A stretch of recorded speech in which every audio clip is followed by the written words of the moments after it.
You've learned soldering techniques on a single-sided board.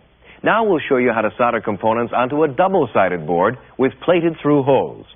What we're going to watch is the mounting and soldering of three types of integrated circuits, or ICs.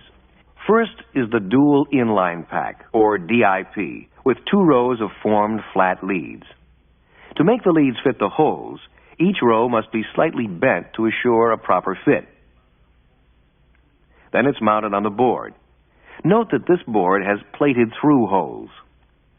On the circuit side, the 2 leads on opposite corners are fully clinched, away from the component body. This will keep the part from moving during soldering.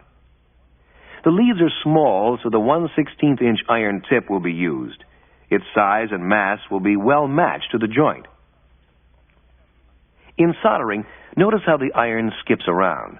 No 2 leads next to each other are soldered consecutively. This helps limit the heat in any one area. Let's look at what's actually happening on both sides of the plated through holes. The iron and solder are applied, and then during the first second or second and a half, a mound of solder builds up on the pad. The hole appears to be full, but actually there's solder on only one side.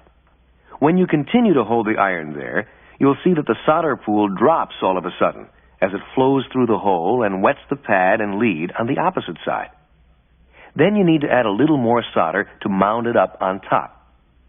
Here's the desired result, seen from the component side. Each lead shows the right amount of solder and good wetting action. When soldering integrated circuits, time is your most critical factor. They're very easily damaged by too much heat, and it's the kind of damage you won't be able to see usually. The only assurance you'll have of a high reliability joint is the fact that it was made within 2 seconds.